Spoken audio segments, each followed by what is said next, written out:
Hi everyone, in this week's Dispatch video we are looking at the government's launch of a review of the entire parental leave and pay system in Great Britain.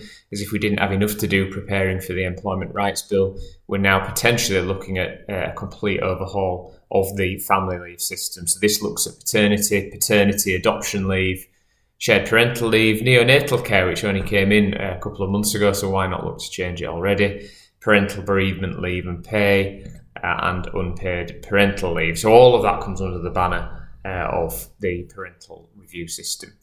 The aims of the review, as the government have stated, is to look at the objectives of what a parental rights system should look like. Those objectives of the current system potentially might now be out of date. The government needs to look at the evidence base and understanding of the current system, so what's working well and what isn't. Consider options for a better system and develop a roadmap that supports the objectives.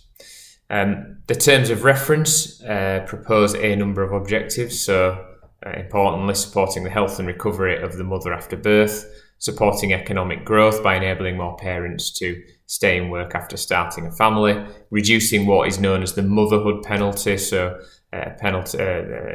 mothers being left behind in terms of their average earnings and career progression because of taking maternity leave, providing resources for parental well-being and supporting childcare choices that work for families and providing flexibility.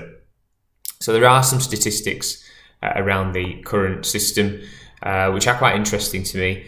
83% of mothers took maternity leave for an average period of 44 weeks. 59% of fathers took paternity leave, 3/4 taking their full entitlement, and remember that full entitlement is only 2 weeks of paid leave. Only 1% of mothers and 4% of fathers took shared parental leave, so that just shows the lack of uptake in the system and probably reflects the significant complexity of that shared system of leave. 18% of fathers take no time off at all, and 9% of mothers, aside from the compulsory 2 weeks of maternity leave, take no time off. And only 17% of workplaces offer enhanced occupational maternity pay. 35% also offered enhanced shared parental pay. Not surprisingly, financial constraints are the primary barrier to any parent taking leave. 35% of fathers, 11% of mothers can't afford to take the leave, according to the responses, and 40% of parents cited financial reasons for not taking more leave. So I do think that objective will feature very heavily in the review. What can we do to encourage parents to put the leave first and to be comfortable that they're not suffering significant financial detriment? So there's a call for evidence, so that will run until the end of August. This will ask for views and evidence on the current system. Does it meet the needs of working parents generally?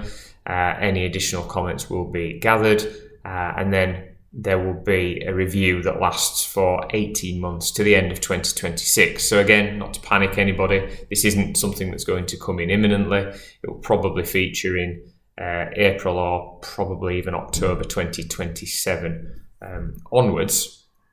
But the overall thought of the government is that the current system is incredibly confusing. There are 8 different types of parental leave available. The shared parental leave system in particular is incredibly difficult to understand, and that in itself can create a barrier to taking the leave. And the acknowledgement is that we've fallen behind, particularly Europe, in relation to certain parental rights. So when paternity leave was introduced in 2003, it was described as groundbreaking. It's now among the least generous in Europe and the developed world. So again, is the review going to increase incentives for fathers to take more leave? Potentially. A recommendation in a previous review suggested increasing statutory paternity pay to 12 weeks, with the first 6 weeks paid at 90%, similar to new mothers. It remains to be seen what will happen with that. But as I say, the important point to note is that we have a short call for evidence, 18 months of consultation, and no doubt the changes will land at the same time as we're trying to get to grips with the thorny issue of the removal of unfair dismissal rights. If you do need anything on this front or any advice on employment law generally, please do get in touch. Visit the website chadwicklawrence.co.uk or email employmenthub@chadlaw.co.uk. Thank you.